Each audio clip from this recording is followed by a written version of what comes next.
Saudara, setelah sempat menghirup udara bebas pada 24 Juli 2024, Gregorius Ronald Tanur kini kembali mendekam di balik jeruji besi.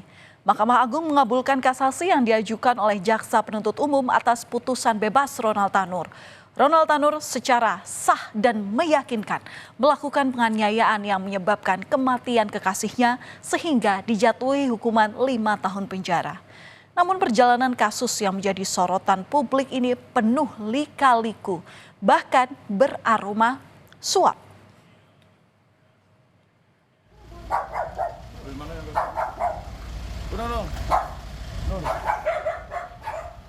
Petugas Kejari Surabaya mengeksekusi Ronald Tanur di rumahnya yang ada di Kompleks Perumahan Mewah Pakuwon City, Surabaya pada 27 Oktober lalu.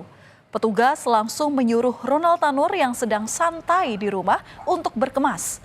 Ronald yang memakai kaos dan sandal jepit keluar rumah dengan membawa sebuah tas dan langsung diangkut menuju kantor Kejaksaan Tinggi Jawa Timur.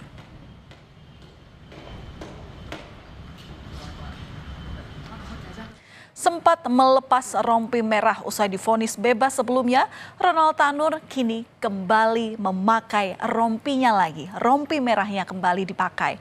Ronald Tanur keluar dari kantor Kejaksaan Tinggi dan langsung digiring ke mobil tahanan. Ronald tampak menunduk dan tidak mengucap satu kata pun saat ditanya oleh awak media.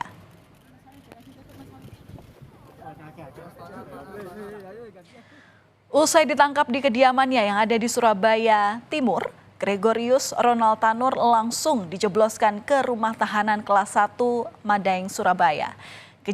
Kajati Jatim Mia Amiati menjelaskan Ronald Tanur ditangkap setelah Mahkamah Agung menjatuhkan vonis kasasi 5 tahun penjara atas kasus pembunuhan Dini Sera Afrianti. Vonis ini menggugurkan vonis bebas Ronald Tanur di tingkat pertama.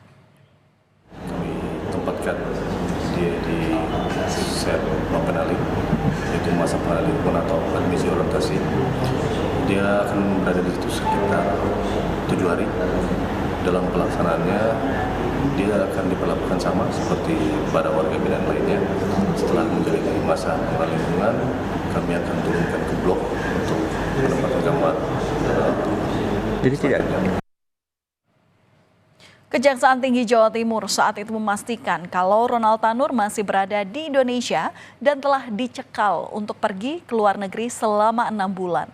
Namun Ronald Tanur tercatat pernah bepergian ke luar negeri setelah mendapatkan vonis bebas dari PN Surabaya 24 Juli lalu. Ronald memiliki riwayat perjalanan ke Singapura selama 1 hari. Setelah kejadian itu, Kejati Jawa Timur meminta Ditjen Imigrasi untuk melakukan pencekalan terhadap Ronald Tanur.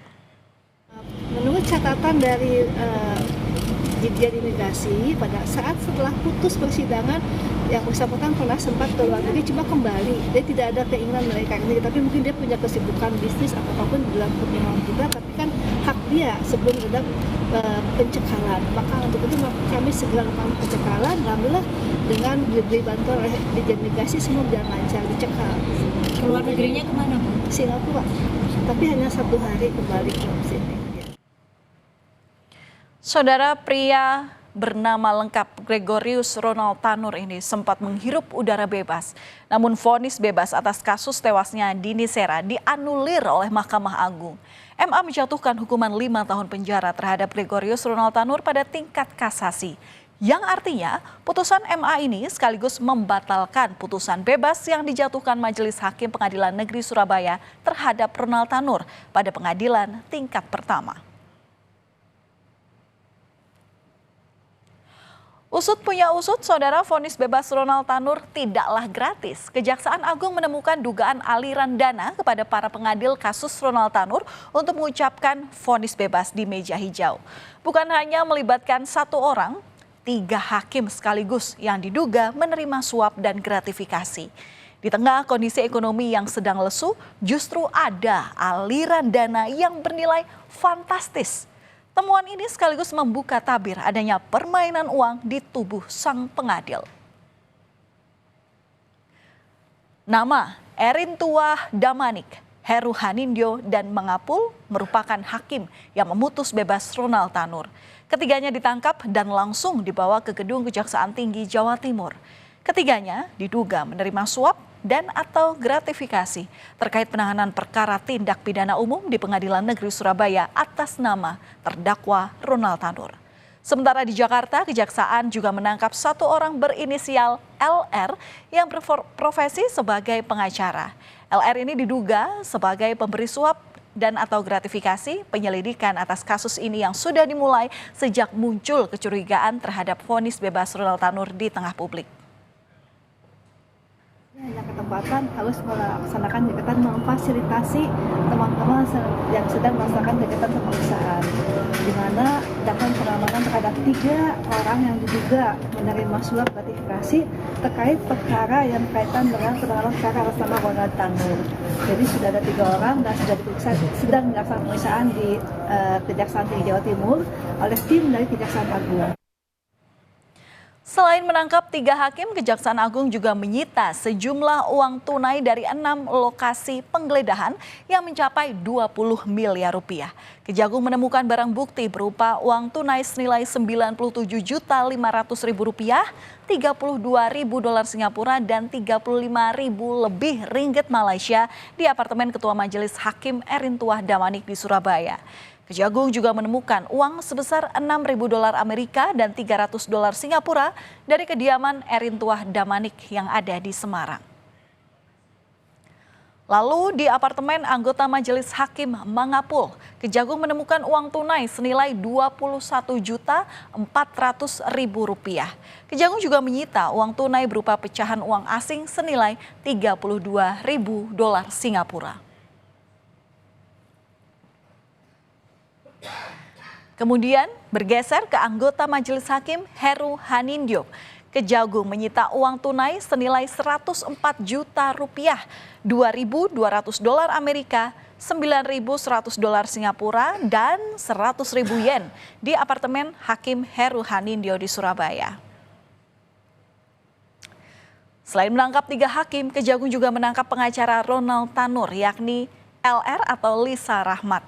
Kejagung juga telah menyita uang berjumlah fantastis dari rumah Lisa di Surabaya dan apartemen Lisa di Menteng, Jakarta. Total penyitaan uang dari tempat 3 hakim dan pengacara ini mencapai 20 miliar rupiah. Kejagung telah menetapkan 3 hakim dan pengacara Ronald Tanur sebagai tersangka. Pihak Kejaksaan menduga kuat sejumlah barang bukti berupa uang yang disita ini berasal dari pengacara Ronald Tanur. Setelah penangkapan 3 hakim dalam kasus Ronald Tanur, Mahkamah Agung telah memberhentikan sementara 3 hakim tersebut dari jabatannya. MA menghormati proses hukum yang dilakukan Kejaksaan Agung terhadap 3 oknum hakim tersebut. Jika terbukti bersalah, ketiga hakim Pengadilan Negeri Surabaya itu akan diberhentikan tidak dengan hormat. MA berkomitmen tidak akan melindungi anggotanya. Mahkamah Agung berkomitmen tidak akan melindungi anggota yang melakukan perbuatan yang tidak benar. Dan yang kedua, ke depan tentu ya akan intensif, akan selalu rutin melakukan pembinaan kepada para hakim ya, agar tidak lagi terjadi hal yang terjadi harus kemudian ya. Pengungkapan praktek suap atas kasus Ronald Tanur tidak berhenti di 3 hakim Pengadilan Negeri Surabaya, saudara. Rupanya suap dari pengacara Ronald Tanur juga mengalir ke kantong mantan penjabat MA Zarof Richard. Mantan pejabat tinggi Mahkamah Agung Zarof ini ditetapkan sebagai tersangka usai menerima suap dari pengacara Ronald Tanur dalam penanganan kasus tingkat kasasi. Zarof diduga menerima uang suap sebesar 5 miliar rupiah dalam bentuk pecahan uang asing. Suap ini untuk tetap menyatakan kalau Ronald Tanur tak bersalah pada tingkat kasasi. Dan saudara, kita akan melihat inilah dia, tumpukan uang hasil gratifikasi yang dikumpulkan oleh Zarof Richard sejak 2012. Tak tanggung-tanggung, nilainya mencapai hampir 1 triliun rupiah dan emas sebesar 56 kilogram. Zarof sudah menjadi maklar kasus di MA sejak tahun 2012 dari pengurusan beberapa perkara. Dalam kasus Ronald Tanur, sang pengacara Ronald meminta Zarof untuk mengupayakan agar Hakim Agung di MA menyatakan bahwa kliennya tidak bersalah dalam putusan kasasi. Kapan ini diperoleh? Berdasarkan keterangan yang bersangkutan, ini dikumpulkan mulai tahun 2000, tadi yang saya dengar 2012 sampai 2022. Dari mana uang ini berasal? Menurut keterangan yang bersangkutan, bahwa ini diperoleh dari pengurusan perkara. Maklar kasus tak putus-putus, kasus penganiayaan yang berujung pembunuhan oleh Ronald Tanur membuka Pandora besarnya suap di tubuh puncak dari peradilan, yakni Mahkamah Agung.